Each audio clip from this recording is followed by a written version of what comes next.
All right, I think we are live now. Welcome everyone to Sweetcast. We've got I'm going to call it a special episode. We always have guests, but it still feels like a special episode.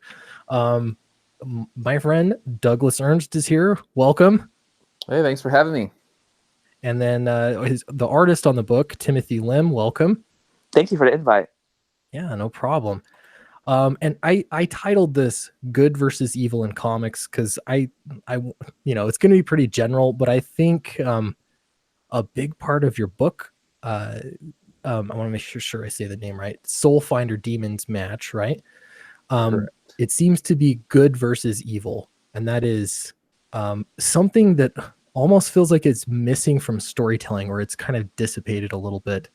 So yeah, I wanted to kind of go freeform a little bit, but for sure it feels like a theme that used to be in comics all the time or in storytelling, and much less so. Like there's in favor of a lot of gray area, when it comes to good versus evil. That's kind of been passed by for just gray. I don't know. What do you think about my assessment of that?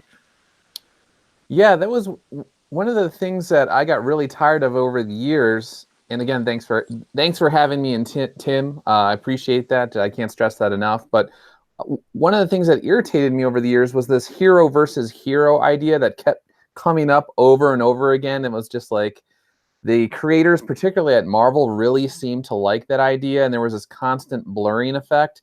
And I almost feel like the writers just feel like good versus evil is a cheesy thing. It's corny.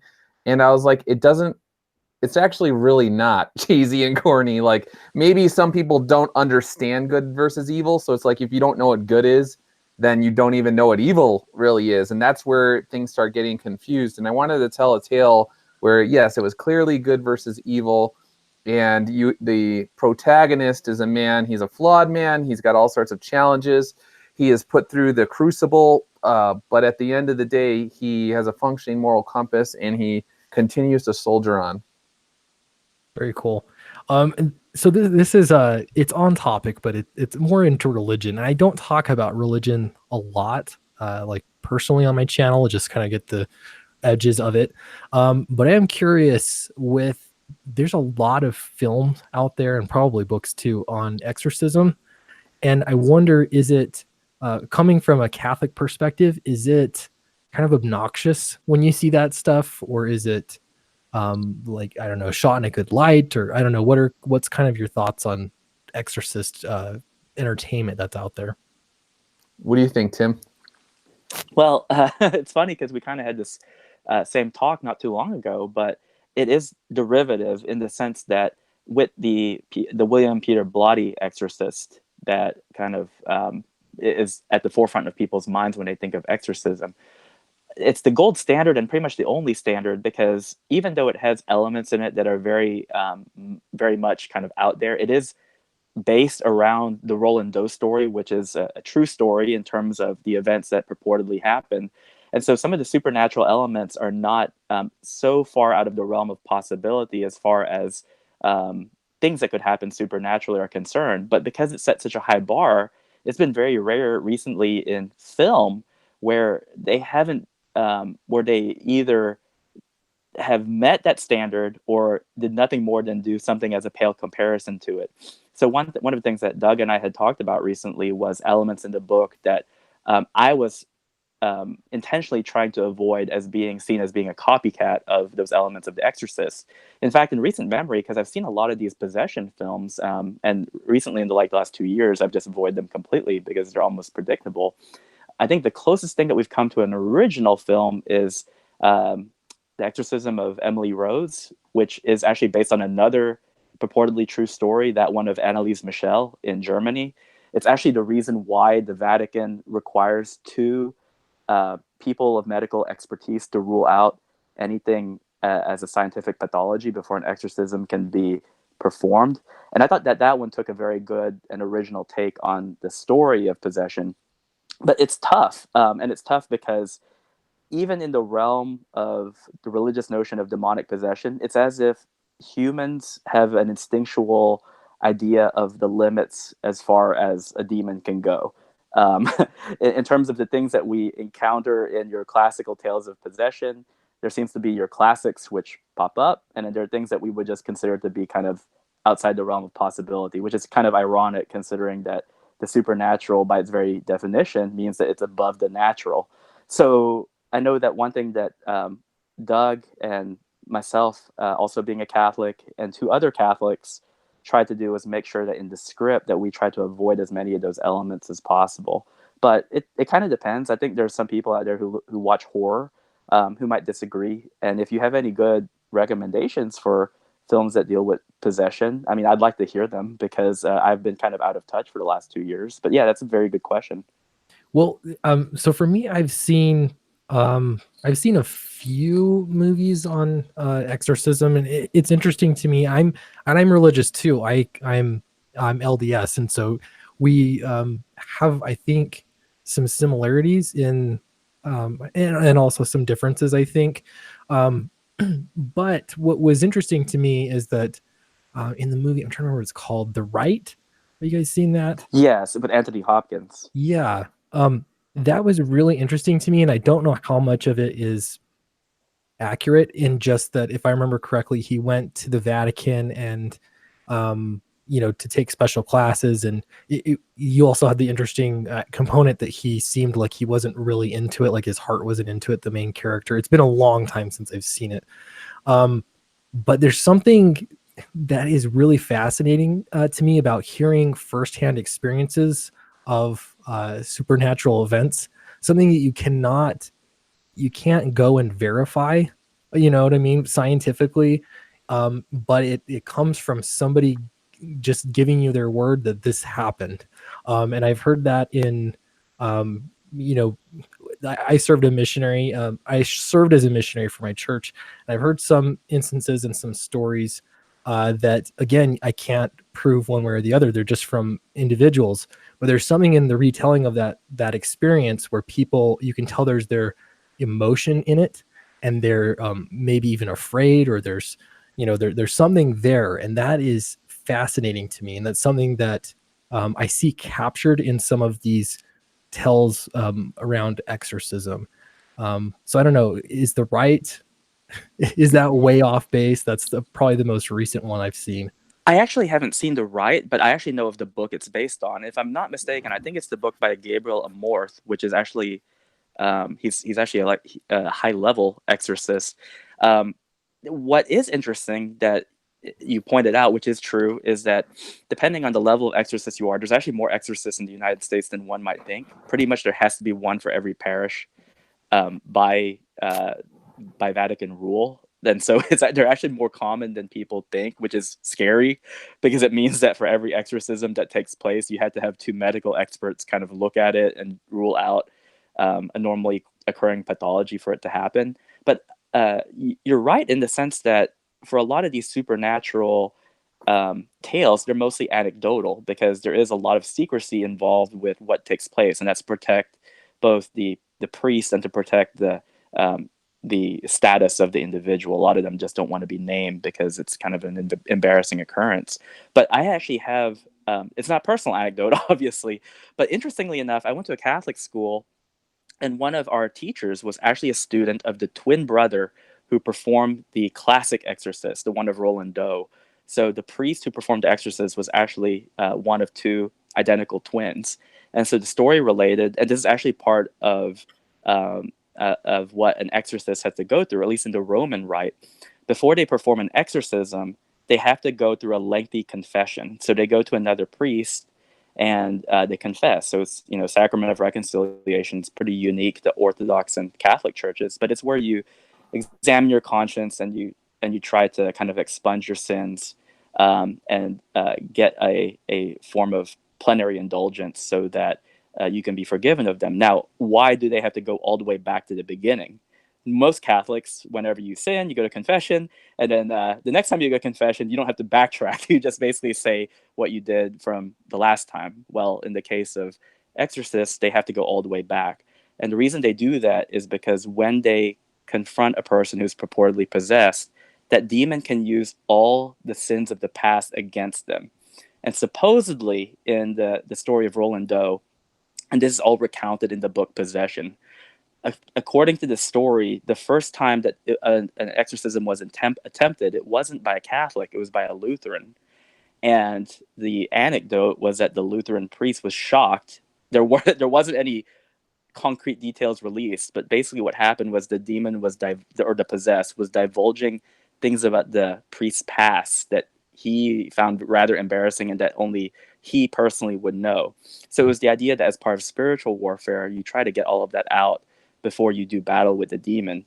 The second thing that happened was after the possession, the priest who conducted the exorcism, he basically went into seclusion for a number of weeks because what he encountered was so horrific to him, and kind of defied his expectations, that he himself had to go on like a spiritual journey of his own to kind of come to terms with what he had just witnessed.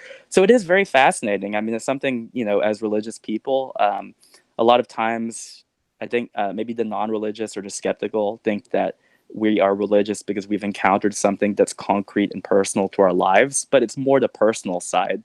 It's more that there are tales that we have might be supernatural in nature that does require kind of an article of faith for us to believe. And I think it also makes for good fiction. And I think, as Doug has said multiple times in, I think, his streams, the point of his book is not necessarily to convert.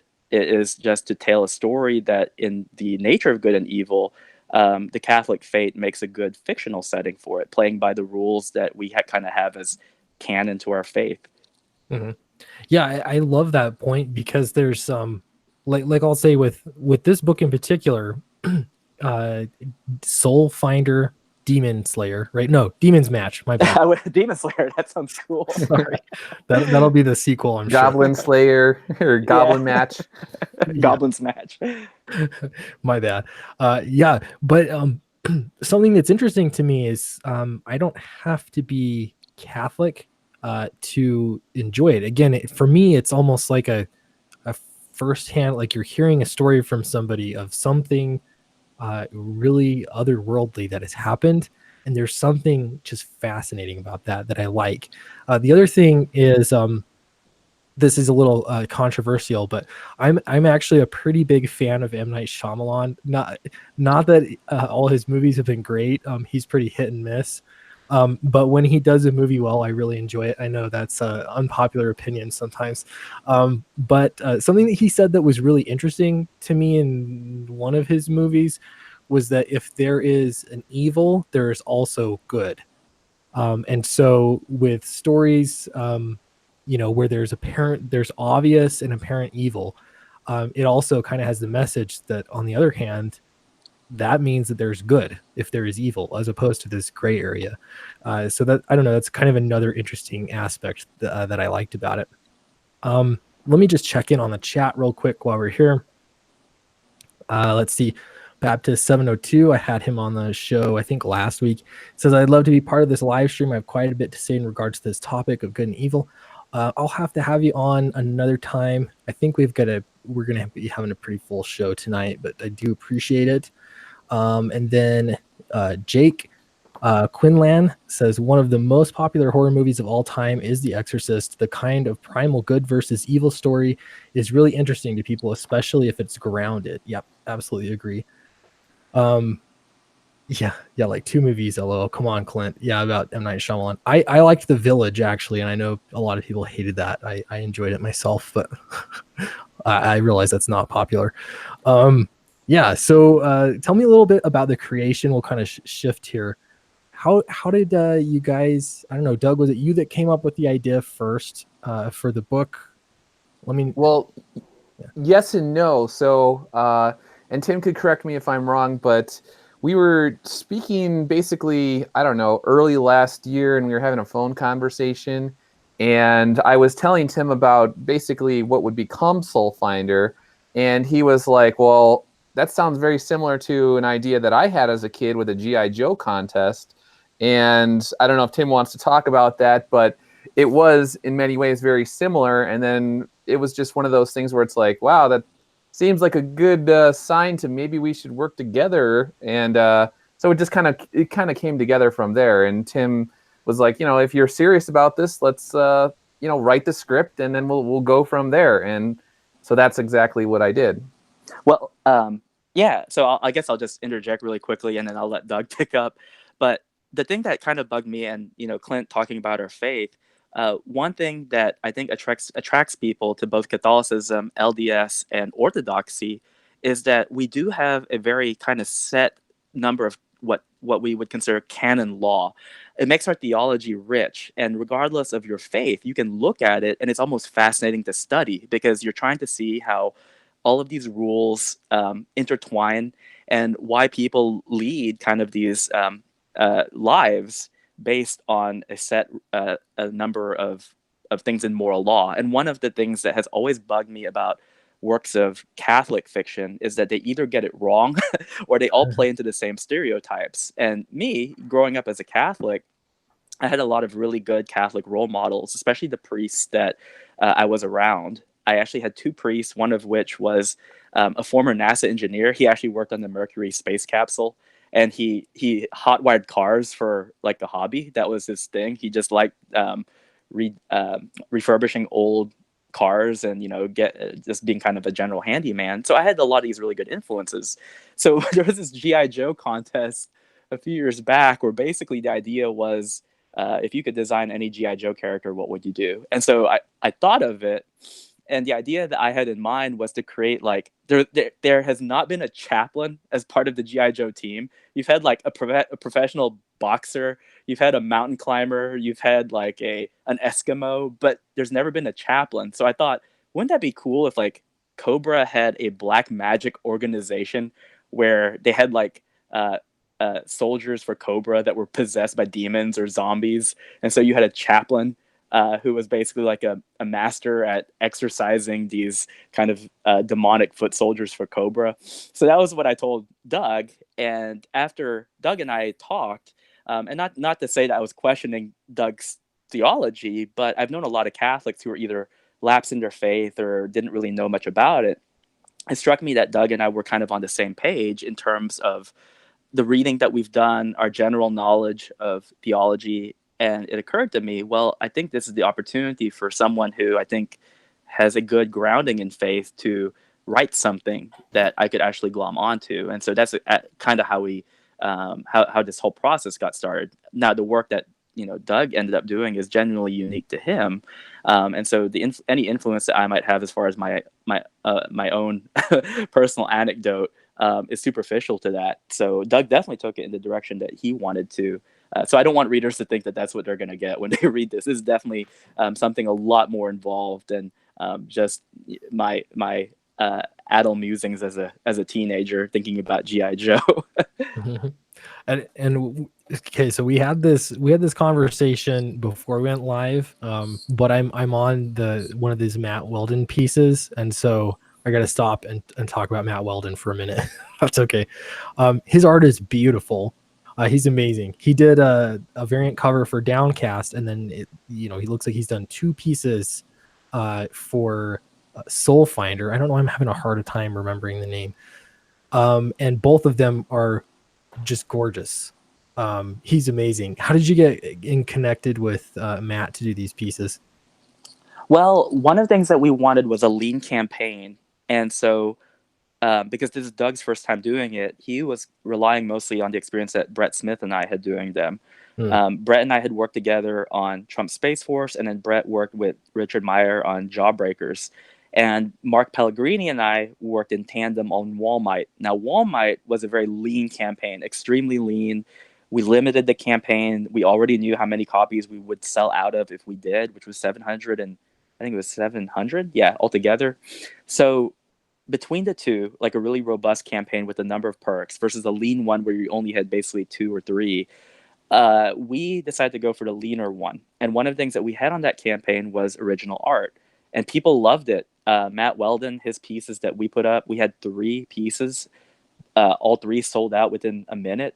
The third one was really funny. So I was actually shocked that the 2 original pieces had sold out within a minute, so that a week later, or 2 weeks later, when Matt had delivered the third and final piece of art, I just thought to myself, okay, so the people are they're gonna have a little bit of advance notice, but this is kind of sight unseen for a character that no one's ever heard of before. Let's see how it does. And we put it up, and sure enough, within a minute, sold out.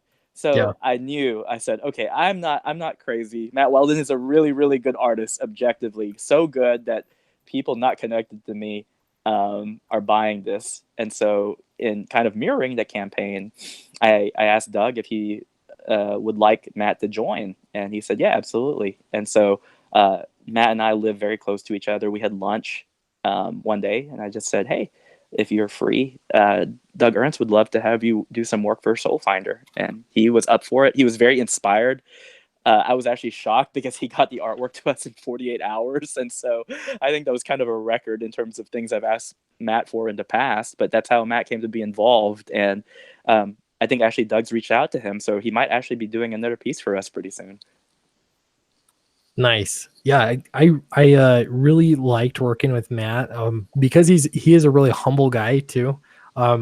Which I don't know how to say this in a nice way, so no offense, but a lot of the times artists, when they're good, they know they're good, if you know what I mean. And so it's I don't know, it is nice to see that quality in an artist. I hope I didn't offend anybody, but yeah.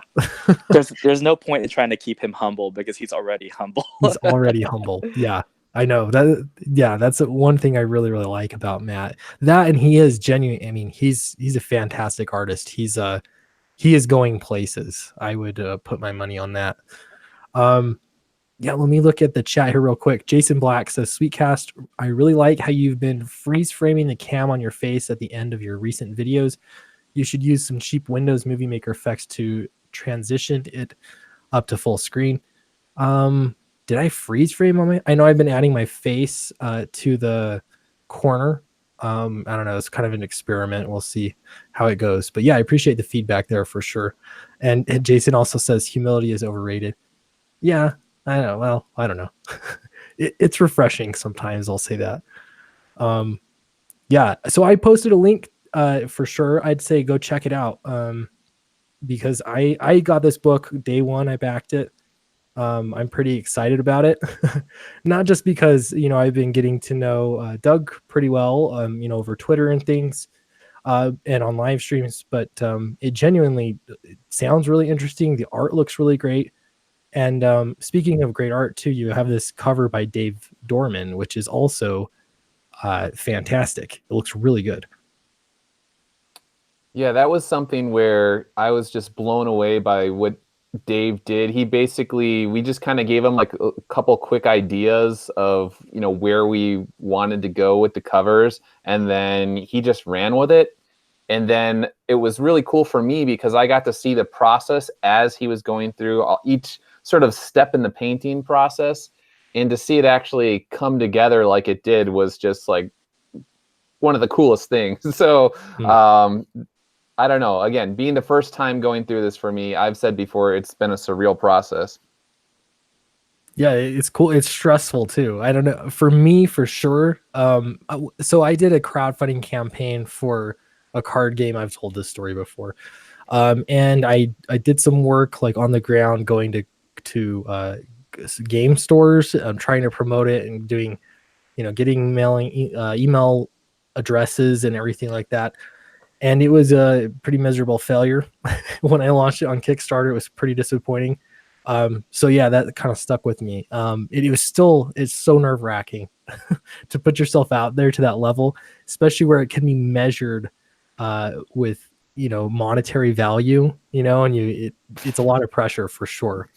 Well, it's interesting because you get to, like you said, people are gauging the numbers. They're making comments about it and asking questions. But to me, the $9,000, close to $10,000 that we've raised now in this short amount of time, we don't even have the international backers as an option. People are emailing me privately internationally because we're going to need to take care of the U.S. logistics first. So that number doesn't include any international buys. And like Tim was saying earlier, it's a stripped down campaign with not a lot of fat on it. So I'm really very happy with the numbers. But yeah, like you said, you could put out something and all of a sudden it's just like, wah, wah, wah, wah, wah, and that's, I mean, it's your ego takes a shot, which is actually sometimes probably a very good thing. But obviously I wanted it to succeed, and I'm really happy where it's at.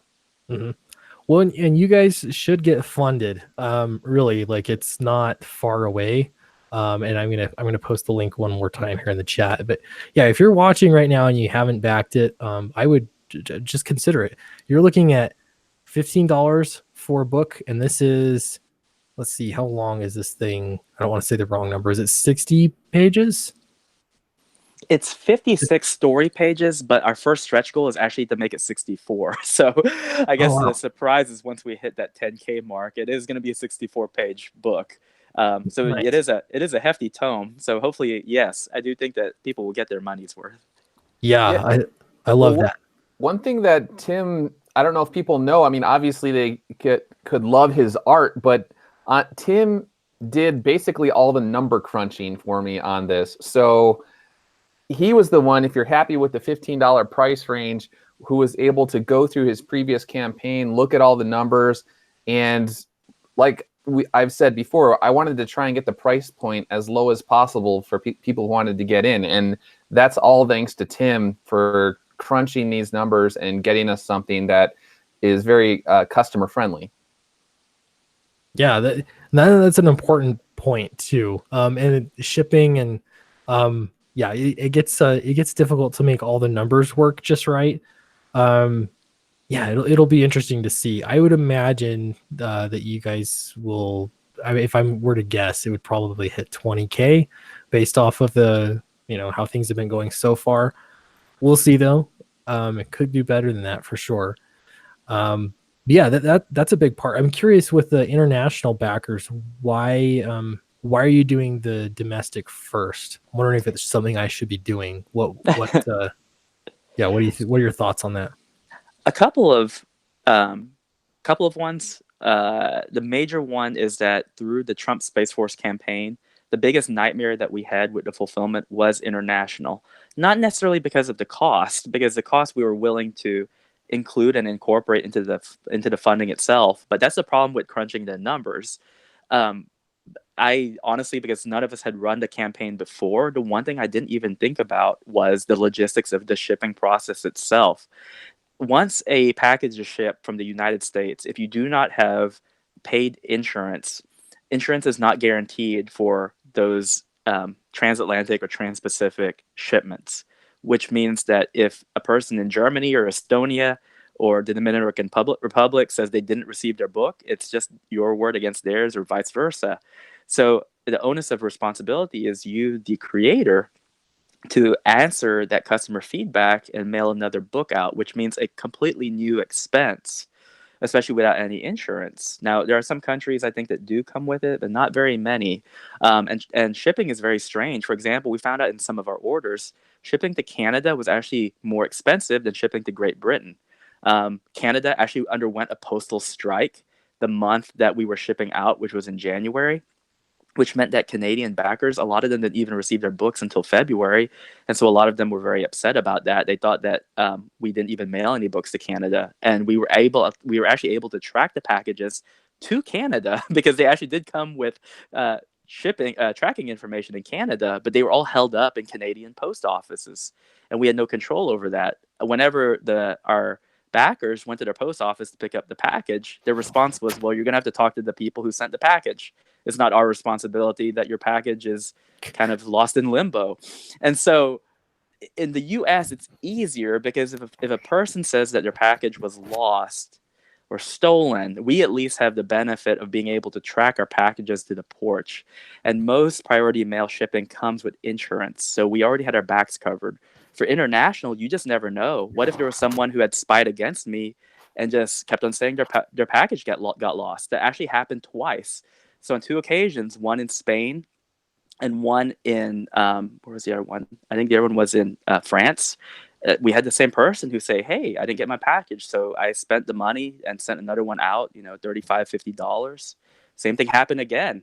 They said they didn't get it. So here I am. I'm $100 out of pocket from two packages. So finally, I just refunded their money. And I said, I'm really sorry, but Trump Space Force, it will actually be out in retail at a lot cheaper price point. So you'll be able to get it then. And I do apologize for that. I don't know how to account for lost orders other than you paying extra money for the insurance and the added tracking ability that goes with it. And I'm really sad to say this, and please, if you're an international backer who backed us, I really do appreciate it. But the majority of those people who were international and did not get their orders correctly, they were very irate, and I felt very bad because I consider myself very good at customer service, but I consider myself very poor when it comes to how to relate to people who are upset. And I don't know what to do except profusely apologize and to refund, which is what I ended up doing for, I think I did that for about 9 orders altogether. So I made it a point to, at least in the logistics, to offer the domestic shipping first. And because we potentially have a means of doing retail, a retail version later on, that would be a potential outlet for people who are overseas who want it. Now, if that option doesn't present itself, luckily Doug has assured international backers that they're next on the list, and that if they're truly interested, that Doug was collecting their information, and that he would take care of them individually. So I think he's actually compiling a list. So we're trying to take care of everyone. We're trying to be patient, obviously, with people who are interested, and we appreciate it. It's just that right now there are logistics that we're trying to figure out, and the biggest hurdle is international shipping. Mm-hmm. And my thing that I've told people that are a little salty sometimes, they kind of come like, I don't know, I gotta email you about this or whatever, and I'm like, listen, actually in the end I'm going to be giving you my undivided attention, whereas if I was dealing with everybody at once, I'm trying to juggle answering inquiries, doing all the Twitter stuff, going on live streams, all these different things at once. If you could just wait, I could make sure that you get a book, and I could give you a sort of one-on-one attention that otherwise, you know, obviously I'm going to answer everybody, but it'll be faster, it'll be more personal. If you have strange circumstances, some guy was like, well, I'm ideologically opposed to PayPal. I'm like, okay, well, that's the thing. If you wait, I will find a way. Where there's a will, there's a way. I want to get you a book. If you want a book, we will figure something out. And if you're just patient, then I will bend over backwards to get you a book and make you happy. And so to me, if they just, having a little bit of patience goes a long way for them. I think they will actually be happier in the long run by doing it this way, this time around. Yeah. Yeah. International orders are what scares me. I've heard so many horror stories. I did have, for Downcast, it was worldwide, but I charged people, I mean, pretty steeply for shipping books there. And that was after talking to several people and figuring out, you know, how can I do this without, you know, killing myself or losing, you know what I mean? I've got to make sure that this doesn't financially put me in ruin. That was my big concern.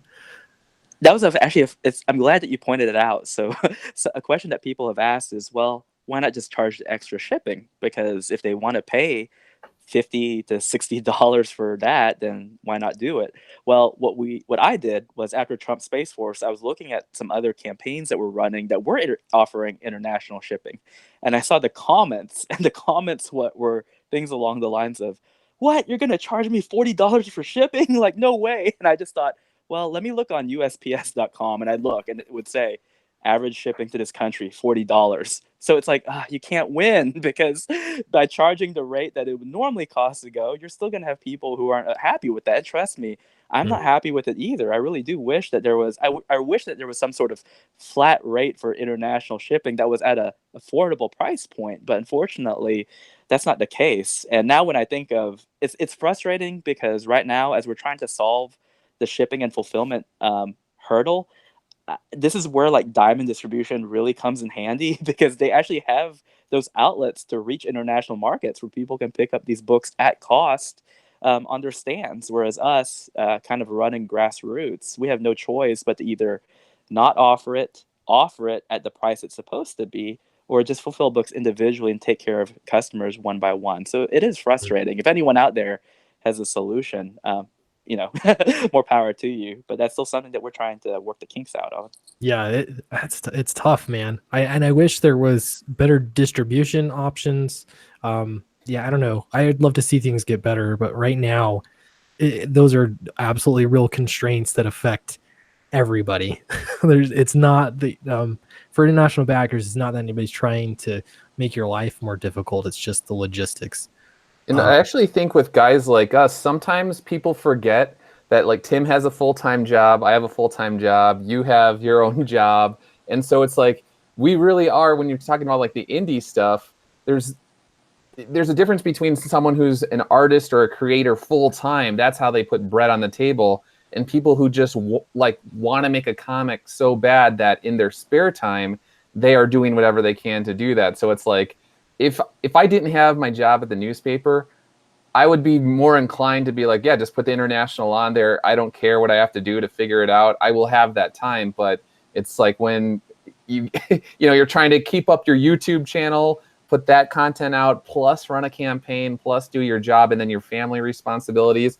Like sometimes I'm learning that too with like the customer service now. When you get those sort of really, they're borderline, they're frustrated or whatever, trying to find a way to diffuse the situation and calm them down and let them know, like, no, I'm here for you, but you just gotta just cut me a little bit of slack here because there's only so much time in a day when it's like you're one guy. Yeah, it's difficult for sure. You're doing a lot of juggling. Speaking of a lot of juggling, how's that for a segue? Eric Weathers is here now. Hey. Oh, how convenient. Hey, how's it going? Yeah, Eric, how's your campaign going? Doing pretty well.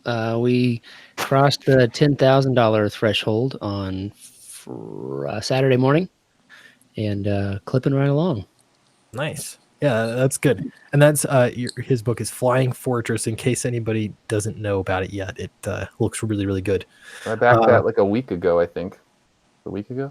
So. Oh, cool. Thanks, Doug. Right. Yeah. I'm going to check in on the chat here real quick. A New Disguise says, rumor is Antonio from AkariPress had his stream hacked and now has community strikes because of the trouble they caused. Oh, no, that's terrible. This is something that, again, this is why I started doing the mailing list to start off with. I have very little confidence that YouTube will remain friendly forever. So, right now it's a good platform despite the flaws.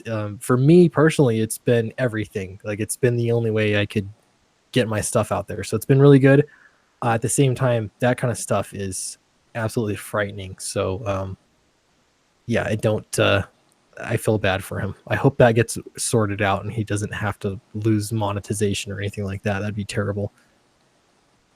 And by the way, anybody that sends in super chats, I'm working toward the next comic project. And so all that money that I can get from YouTube is going to go directly into, the pre-production stuff for the next comic. So I just want to send a reminder about that. Let's, I'm going to share my screen here. Why don't we look at the books that we have? And I'm, in fact, also going to look at Eric's because you're here too. You guys are both of these campaigns are really close to the same kind of area right now, money-wise. There we go. Flying Fortress. Get the remastered one. Volume 1, we don't need to discuss that one. Yeah. Oh, I didn't realize this was on Indiegogo. Yeah. We did a joint Kickstarter Indiegogo back in the day, and we set our goal on Kickstarter was $1. So we smashed the record there. Nice. And then we did an Indiegogo, and the year the book is set in is 1943, so we made 1943 our Indiegogo. Nice. And we did no promotion or anything, so we didn't know what we were doing. It was 2012. The internet was still young, crowdfunding wise. Makes a big difference, especially because back then there were just fewer people that were even willing to back anything. Mm-hmm. It was kind of frightening to think about it. This is doing good, man. Over 10,000. That's good. Soul Finder Demons match.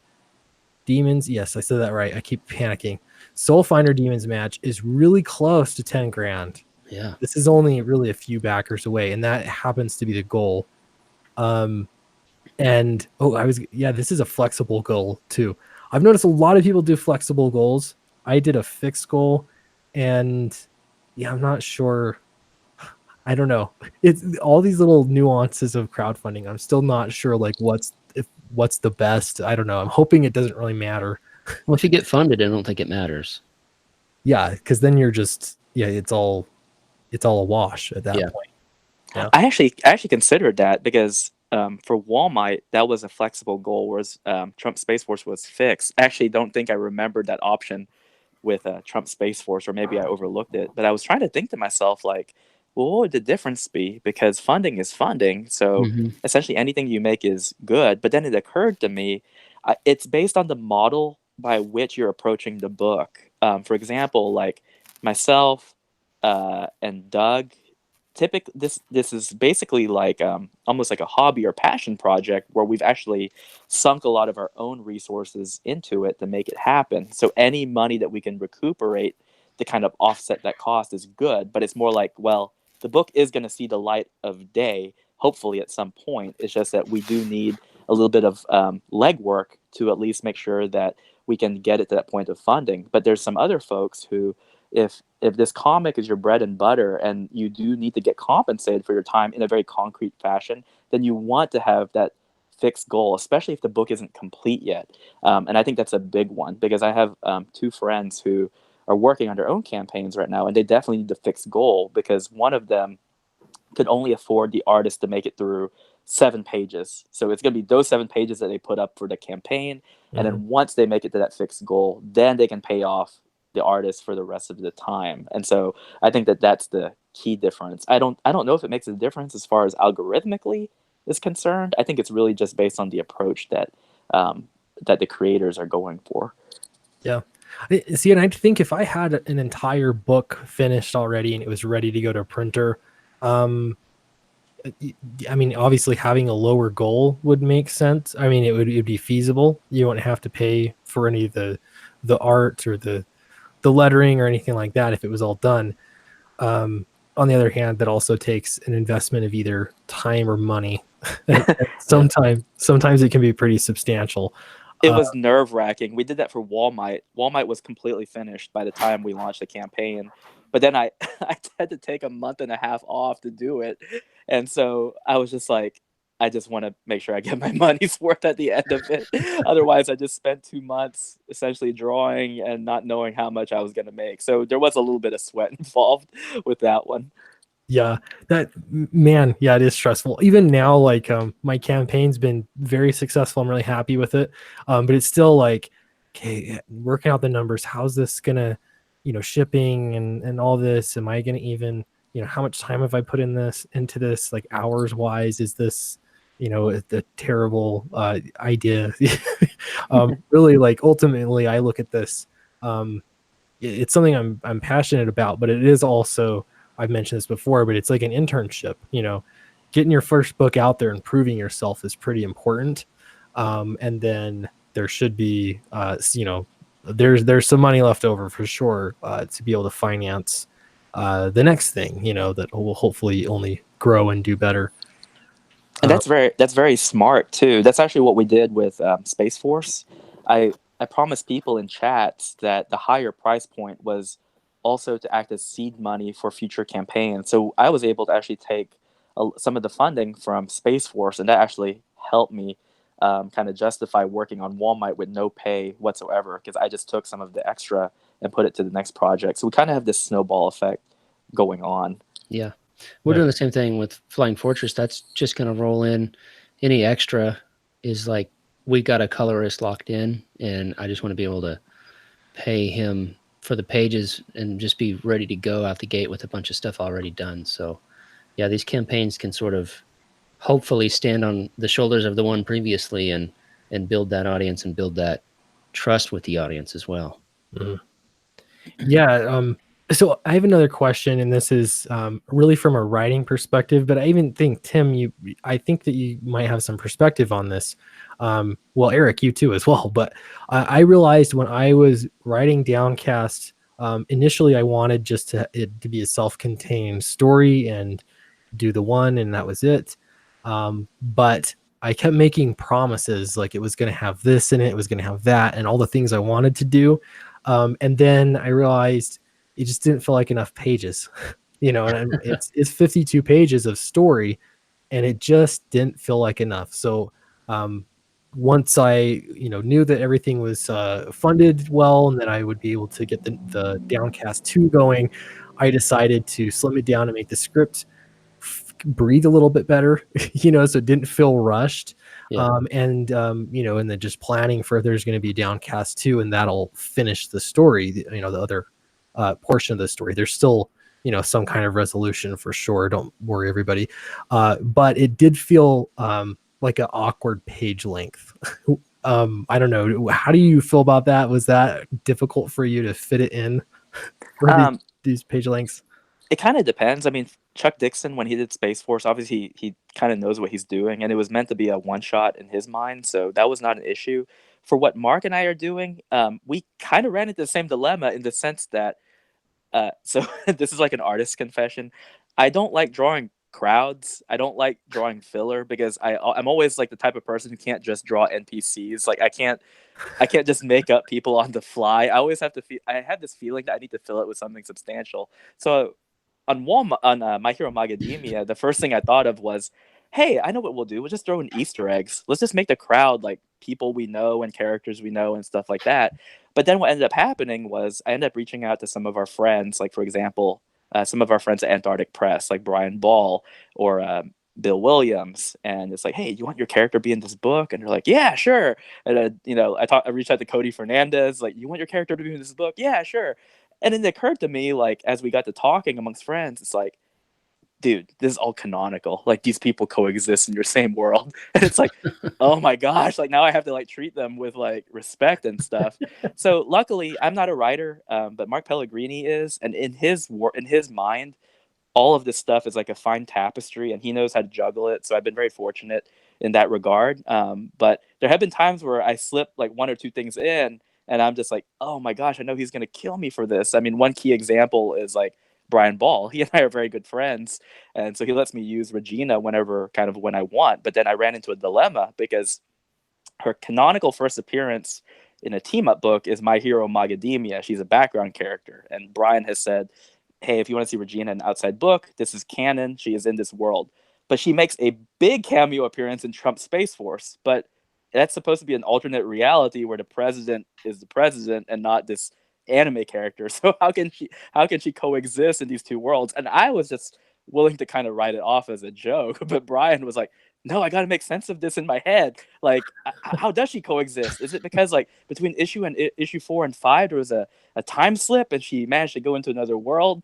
And I was like, I'll just leave it up to you, Brian. Like next time I'll make sure to get permission before I do something crazy like that. So that's up to you writers to handle. Luckily, I don't really have to mess with that, even though I do, put too many Easter eggs at sometimes. Yeah. Well, for me, man, it's been that's another part of the stress is knowing that, hey, I have these wonderful backers, very grateful for them, that are giving me the chance to get this book published. And as the writer, I need to make sure this thing is the best I can possibly do, and it's going to be satisfying and entertaining and, everything that it needs to be. And so this was like big, I hired an editor and made sure I went through the story over and over to make sure that the script worked. But that was something I noticed that with some of the crowdfunded books that I see is that they feel a little rushed, or they can feel a little rushed. And I didn't want to suffer from that same thing. You mean the story felt rushed? Yeah, the pacing. Yeah. Yeah. That's actually, it's funny you brought that up because I was talking with Zeb just today. Zeb's the writer on Operation Zephyr. And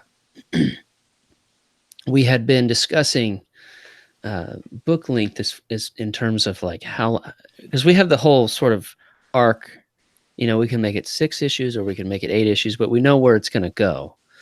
And so we've been discussing like, okay, how do we want this campaign to go? Because I don't just want to do a 24-page book. We want to have like a something substantial to give the backers, like you were saying, with it was 52, and then of that is story, and then you want to have the extra stuff in the back. So now we're looking at, okay, we can do, essentially it's written to be broken down into 24-page chapters if we were to ever put it into floppy format. But now we're looking at, okay, we could probably do the first 3 chapters. That would be 72.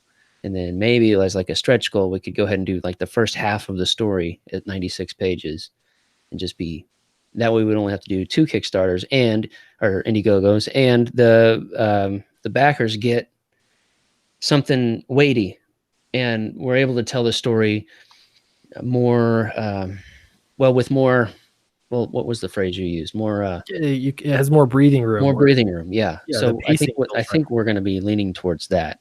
So, but with Flying Fortress, that's all. That wasn't even consideration. It was just write this issue and then this issue, and then now it's all just together. But but yeah, looking forward, that's something that we've just had talks about today. So yeah, it seems like for single issues, there's a natural, I don't know, there's a reason why 22, 24 pages, it feels like a good chapter length for a story. And so you write I wrote a whole bunch of single issue, and I planned it all out, and that thing never got made.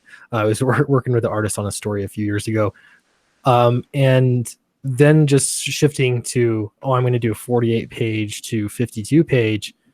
I don't know, it just, for some reason, it was so difficult for me to get my head around, so I had to break it up. So it's like 2 chapters. For some reason that made more sense to me, and then I think there needs to be 2 more chapters. So then it'll be like a 4-issue mini series. I don't know. That's just how I think of it in my head, I guess. But Doug, what did you think about the length of the story? Was that weird for you as a writer?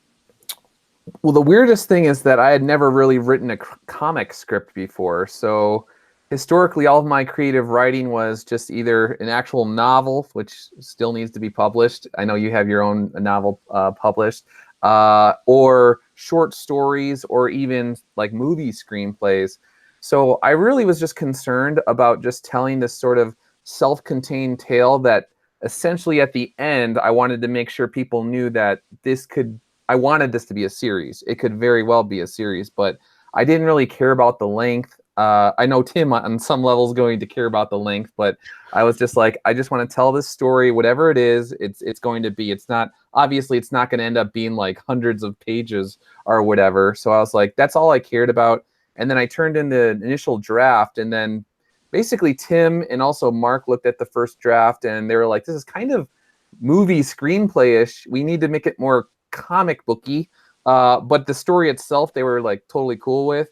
So then I had to tweak it and actually make it more comic booky, and that's when it actually ended up essentially being the 56-page story that it is. So in many ways, my ignorance sort of helped me out in terms of lowering the stress level. I was just like, there's no fixed deadline for this. I was just like, to Tim, I was like, whatever your schedule allows for, whenever it allows for it, I will pay you to make this happen. I was really concerned about just having a really professional team. But I don't know. So hopefully that answers your question. But the one thing that I do notice about all these independent creators is there's no sense of entitlement like there is at the Marvel creators. Like, we're actually trying to figure out ways to give the fans something that they want, the readers, some sort of, I don't know. It seems like it's more like, how can we please the customer in ways that I just do not notice in the actual industry. It's like they just don't even care. They just do whatever, and like, here, you will like it, and if you don't, well, you're stupid. Whereas everyone on this panel here seems to be like, how do I give the customer something that they could really value? Yeah, and I think that's the beauty of this business model is you're going directly, or the publishing model, you're going directly to consumers, and you have their permission, to continue and publish this book. And so there is a level of accountability directly to your backers, which I think is great. That's something that is been missing, or it's been overlooked far too often with a lot of mainstream publishers and creators. I want to check in on chat here. this is kind of funny, I think. A Man in Lunacy says, as a Lutheran, I have about 95 questions for the Catholic panelists. I think that's a reference to, hammering was it 95 questions to the door? 95 theses. Yeah. Yeah. That's pretty funny. Eric, I know you're Christian. What's your personal question? What's your like denomination or? It's sort of quasi-Baptist. Okay. You could say we're Reformed Protestant, I guess. Yeah. Cool. Yeah. No, it's all good. That's the one thing I've noticed with, with this indie community is there's a lot of people from different religious backgrounds, and I don't know. For me personally, I feel a little bit more at ease. Like I'm a religious guy, and it's people aren't judging me. I don't feel that way other places, or I hadn't felt that way. Here's another comment here from Mariana. She says, for printing purposes, books are done in multiples of 4 page counts, 24, 28, 32, 64, and so on, because of the paper sheets and the folding and so on. Yeah, absolutely. With my book, it's 52 pages, but the reason it's 52 pages of stories because I wanted to have some room for those sketch pages, and we're going to have some fan art and things like that. So I made sure to leave some room for that for the printing. But yes, those are good constraints and numbers to go by when you're planning your book for sure. The other thing I'd add to that is, so our books that have come out with Antarctic Press, they always recommend to do it in multiples of 8. They said that depending on the printer you use, and there's a lot of them you can choose from, they said 8 is a safe bet, especially once you get past 32. Either look at your printer ahead of time and see what they're comfortable with, or just use that as kind of a rule of thumb. Mm-hmm. Yeah, and I will say with my printer specifically, I know that they do 8s. So we're looking at it'll be 56 pages, and 52 of that is story. So just cool. FYI. Yeah, it's awesome. Yeah, now I'm getting so much other art stuff I want to put in there. I know if Anne Graham, she was here watching earlier, she was working on a piece, and she also colored that one that Ted Lehman did, and it's amazing. Ted did one for you too, Eric. Yeah. And it is beautiful. Can we show it? Can we show it off? Please do. I'm going to lock the screen on you. All right, let me screen share real quick. I'll grab the high res here. Where's my folder? Here it is. Yeah. Doug and Tim, are you familiar with Ted Lehman? I don't believe so. No. I don't think we've been introduced. He just, I don't think he's actually been on a stream, but he'll be in the chat a lot of times, and he'll participate in like Drawn and Quartered and things like that. And he's done a piece, like he just did a piece of fan art for me. This is the one he did for Eric. They're beautiful. Yeah. Amazing. Yeah, he just very cool. Just DM'd me out of the blue and was like, hey, would you like some fan art for your campaign? Because I had been, doing the mailing list preamble and get everybody excited for the signed up early and all of that. And he's like, hey, I did this for you. Would you like to, use it in the campaign somehow? And he mailed it to me and everything. I have the original art. It just blew me away. That's really cool. Like, I got to get this colored and make a print out of it. So I scoured the internet and found this great colorist. Okay, I was wondering. I was like, did he color it too? Because that looks amazing. Yeah. Just blew me away with this amazing piece. So yeah, definitely get Ted Lehman to do something for you. Yeah, he really great guy. Yeah, and he mailed it to me too. He the piece that he did for me. And I'm like, I have to do something with this. So I think like I mentioned, it'll be like 2 chapters. So I'll have a chapter break. And I always like when I read a trade paperback and you get to see like covers or something between chapters. And so I'm going to put that piece in there in the chapter break. I think that'll be really nice. I'm excited about it. Yeah, that looks boss. That's so cool. Where did you find this colorist exactly? Who is it? I found them on ArtStation. He's like, trade secret. Yeah. But I found them on ArtStation. They had a lot of pieces that were exactly what I was looking for Oz. And so I was like, hey, can you color this? And then he sent this and it blew me away. And I was like, okay, here's the deal. I got this other book I'm doing next, and I need a colorist. Are you on board? And he was like, yeah, man, let's do it. So this guy will be coloring Operation Zephyr in a few months. Wow, that's great. Yeah. Yeah, those are really impressive colors. Yeah. I've been getting more into colors, and my wife has especially. And so she's starting to get used to, like, she doesn't read comics, but she'll look at the different pieces of art and the things, and she always pays attention to the colors. And she's like, who did that color? Who did the colors there? Who did the colors there? It turns out she's, no surprise, a big fan of Kyle Ritter's colors. Yeah. But she also really liked these colors too.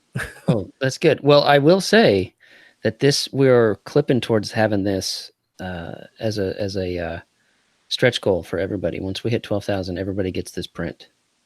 So fantastic. Very cool. Yeah. We got Peter Samedi is in the chat. Uh-oh, here comes trouble. Hey, Peter.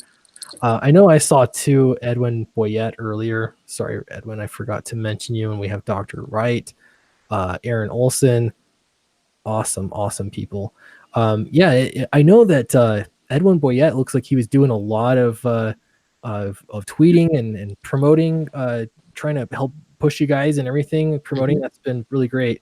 How has the reception been? I know I've seen a lot of support for your book. I've been blown away by all the support across the board, all sorts of creators, many who like each other, some that don't really like each other.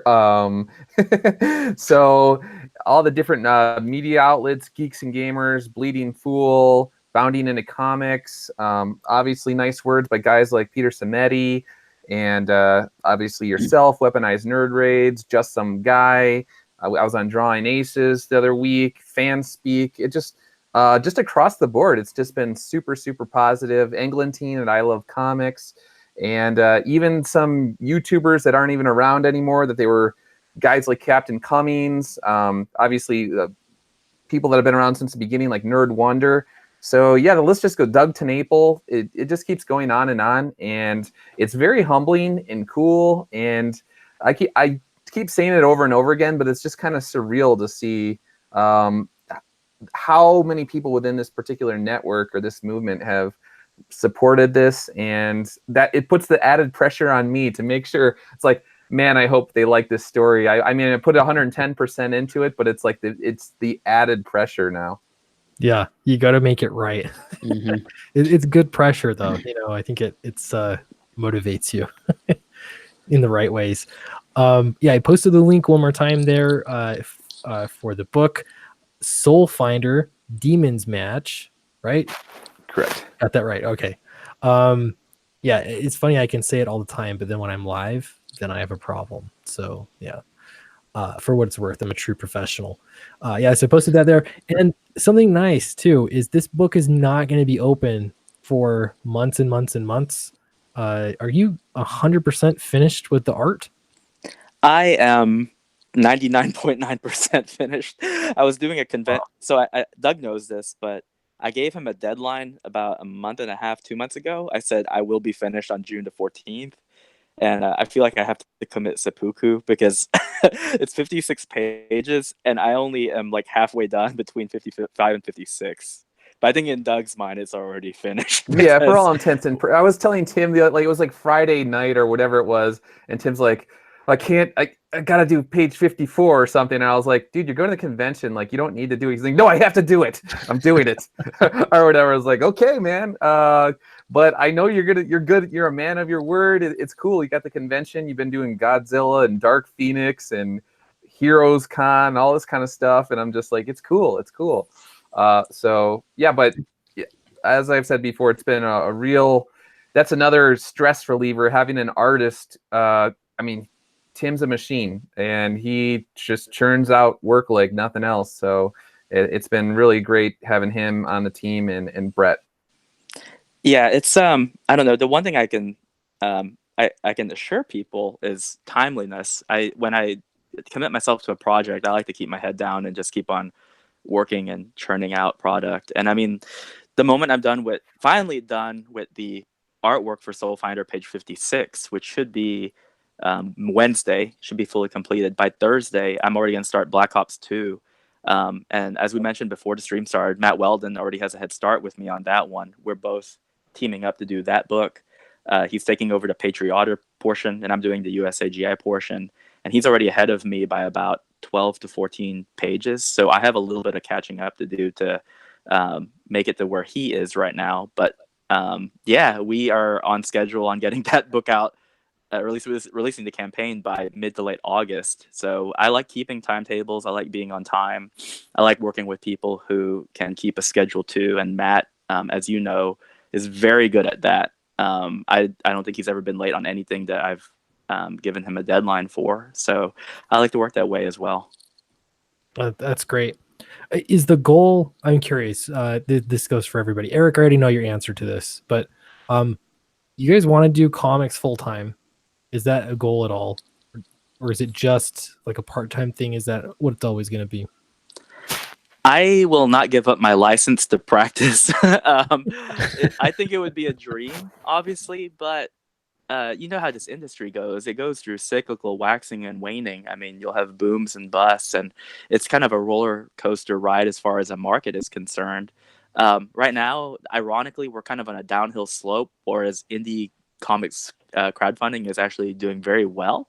So who knows? Maybe within 3 to 5 years, it'll be the opposite. Maybe hopefully we'll have a market rebound, and indie comics crowdfunding will either be unnecessary or not profitable anymore, as opposed to going to various publishers. But in the meantime, I can't give up my day job. I mean, I can take a sabbatical here and there, but I still keep up with my licensure. I still make sure to do my continuing education. I don't know. We'll just have to see. But for the meantime, I even told people last year, I did variant covers for different companies like Valiant, IDW, and I always had a dream to do Spider-Man covers. And I had an opportunity to do 2 Spider-Man covers for IDW's run on the book. And I told some friends, I said, I think I'm just going to retire before too long. I've done kind of what I've wanted, but I've realized that was a goal I set for myself at a time when I really wanted to work for the big 2. And a part of, I guess, either maturing or realizing how things work is there's a joy in creating your own thing. And so I know now that that's passed, I don't really have a desire to work on the projects of big companies. I mean, I think it's great if I can, but I just want to focus on the things that Mark Pellegrini and I have going on. Between the 2 of us, we at least have 3 properties that we need to focus on. So I think as long as I have the time to devote to that, I think we'll be fine, and I'll hopefully be able to do my outside work too. Yeah. What about you, Doug? So I just can look at it like writing is my vocation. So throughout my life, I've done all sorts of different kinds of writing. Like I said, when I was younger, I have all these like short stories. I probably should publish those one of these days. I had my blog for many years, and then I went into YouTube, and sometimes there's a little bit of writing involved with that, but then I work for the newspaper. And so to me, obviously writing this particular comic now, the Soul Finder, and it's writing. So that's all that makes me happy. Is it doesn't matter what kind of writing it is.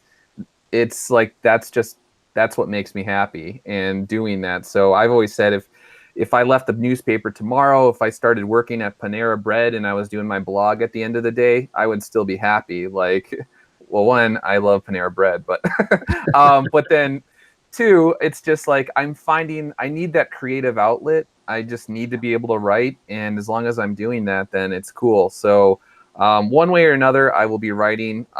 But I have every intention of continuing to write Soul Finder stories. I really liked the universe as it's set up, and I've always said as long as I could, if Tim and Brett want to work together, then that's great, and I'd like to keep the band together. But obviously, like Tim said, he's got three of his own properties, so it's just a matter of figuring out schedules and doing all that kind of stuff. But I've had a great time working with Brett and Tim, and then obviously Dave and Matt.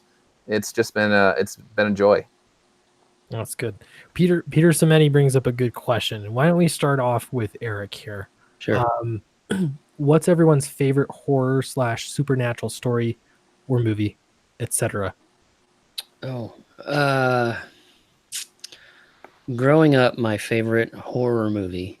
Now we didn't watch a lot of them, but my favorite one was Nightmare on Elm Street 3, because we had that taped off of HBO. And we just watched it a lot. So I honestly don't watch a lot of horror. So I guess modern. I like The Conjuring. That was fun to watch. Yeah. For me, man, I don't know. I like thrillers a lot. I brought up M. Night Shyamalan earlier. Unbreakable was one of my just all-time favorite movies. But that's more of it's just a thriller, I guess. But I don't know, it's hard for me. I like to be scared, but I'm really picky with what kinds of things I'll watch. So yeah, it kind of depends. That's not a great answer to the question. Tim, what about you? I'm not really big into supernatural horror, but if we're going to include like thrillers and suspense in there, it's a toss up between Psycho and Jaws. I have seen those movies so many times, I don't even have to watch them again. I have them practically memorized. But there is a kind of a scary element in both. So I don't know if Peter's going to accept that answer. Yeah, I was going to say Rear Window, if that one counts too. I love Rear Window. Oh yeah, fantastic! That's great Hitchcock. The original one, not the remade one. Was that the one with Shia LaBeouf? I don't even know who was in it. The first one though, just classic. It's so good. I feel bad for kids who don't grow up with Hitchcock. It's like, parents, please at least buy the Hitchcock DVD set and watch some of those great ones, because he was the master of suspense, and all of those movies have classic, long-lasting potential. Even my wife, she'd never seen Psycho, and I can't blame her, because I mean the movie came out in like 1961, I think, and so it's obviously been a while, but it's a perennial classic. I mean, it pretty much invented a certain type of twist ending that has been used and overused in movies to the modern day. Yeah, and Alfred Hitchcock is like, you could watch, I don't know at what age, but I know I've watched a lot of Hitchcock films when I was really young. My mom was really into watching black and white movies, and so I'd seen a lot, and it was less about gore or I mean, I don't want to say wholly. I'm sure I haven't seen every Alfred Hitchcock movie, but yeah, there's a lot that like you could watch it and appreciate it at a relatively young age for horror. Doug, what about you? What's your favorite? So actually, since writing Soul Finder, people have been asking me like, have you seen this movie and like all these different horror movies? And I feel really awkward because I'm often like, actually, I don't really watch a lot of horror movies. But there are books that I like reading, and so I'll usually like rattle off random books or whatever. So I guess for stories, going back to when I was like a young boy, or I guess I would go to like Edgar Allan Poe, The Telltale Heart, maybe something like that. I don't know if that's cheesy. And then on my stream last night, people could probably see how excited I was. I was reading Malachi Martin's Hostage to the Devil, The Possession and Exorcism of 5 Contemporary Americans.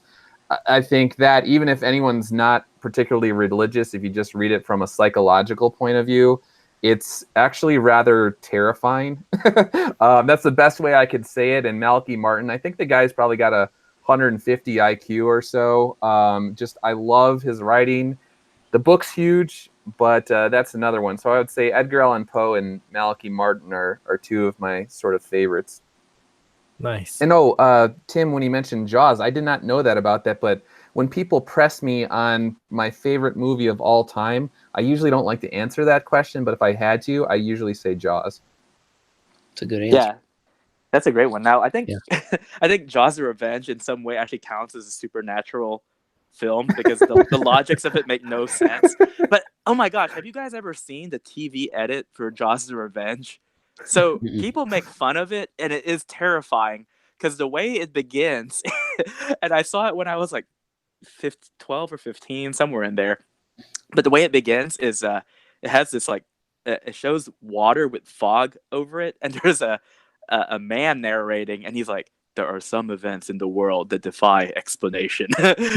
these border on the terrifying and sometimes the supernatural. And if you're watching this, you're thinking it's like the intro to the Twilight Zone or the Outer Limits or something. No, it's the prelude to Jaws: The Revenge. And I guess they were setting up for explaining why parts of the movie make no sense, like why the shark only attacks the Brody family, or how it follows them from New York to the Caribbean with no explanation whatsoever. And it wasn't until later that I was like, oh man, the movie was terrifying. And people were like, dude, that was like the worst movie ever made. I honestly have never seen Jaws: The Revenge. Oh my gosh, it has Michael Caine. It Oh. has a Mario Van Peebles. It's a Criterion Collection worthy movie. I'll have to go to Barnes and Noble and grab the Criterion of that one for sure. No, go to Walmart and get it for $2.99. Well, I keep dropping out of chat. I don't know if you've noticed that. No, you seem fine on this end. Okay, Yeah. something weird has been happening. Yeah, well, I hopped on, like I clicked a link and then everything just crashed. Like it was like Google Chrome had some error, but it was just Hangouts and I couldn't reload it until I reset Chrome. So I know they're doing Don't away get with that. the Google Hangouts sometime down the line, so maybe that's them trying to usher us out the door or Yeah. let us know or something. yeah. Yeah, I don't know. I'm a little nervous about that because what are they going to replace it with? I don't know. It's funky. I hadn't been able to get my camera to work for the past like 3 live streams, and now today it works. It'll work on my regular videos, but for some reason I got knocked out of the live stream and it just went straight to my profile picture. So I don't know what that was about, but it froze and just went straight to my profile pic. Weird. Yeah. Cool. We're at it's almost 9:30 Mountain Time. Would you mind giving us a pitch for a Soul Finder Demons match? And I'm going to post the link another time here in chat, and make sure if you guys haven't checked it out yet, please do. Let's hear the pitch, and we'll be wrapping up here pretty soon. Sure. Well, I don't know. Tim, did you want to do it or do you want me to go? People have heard me do it a few times, so I don't know if you want to do it. Either way. Okay, fine. So Soul Finder Demons Match is a book by Douglas Ernst with art by me, Timothy Lim, and colors by Brett R. Smith. It actually concerns, the story is about a high order of Vatican exorcists who have to combat an ancient cult in a very small town in Maryland.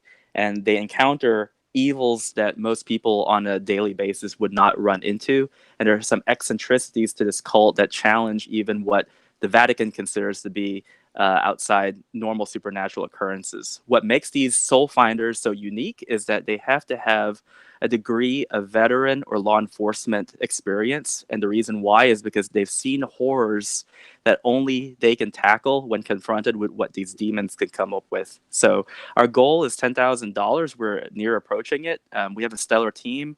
I hope that you enjoy the art by me and with Brett Smith. And of course, Douglas Ernst. He's a professional writer, journalist for the Washington Times, and he's put his effort into this, his first book and first campaign. We appreciate the support. Check it out. We have covers by the legendary Dave Dorman, who you might know from Dark Horse, Star Wars, Predator, and Aliens fame. And we also have supplemental art by the great rising star artist Matthew Weldon, who is the full-time illustrator on Punchline. He's also the artist for one of the covers for Downcast, the book by our host, Sweetcast. So please stop by and check it out. The only thing I would add, if anyone's on the fence, is that look into the track record of Timothy Lim and Brett Smith, the books that they just keep churning out again and again, getting books out on time, quality books, customer service.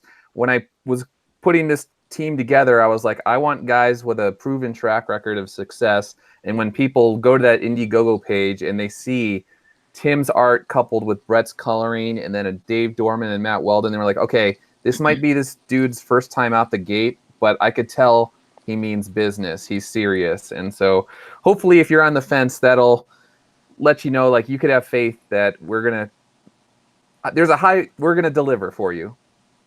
Well, and the book is 99.9% done. Right. It's really close to being done. That's a good sign. I'm really looking forward myself to getting it. For several reasons. And first and foremost is it genuinely looks like a really interesting story, and art looks great.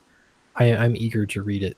Yeah, I backed it day one, I think. I think it was day one. So I'm excited for it too. Yeah. Thanks, man.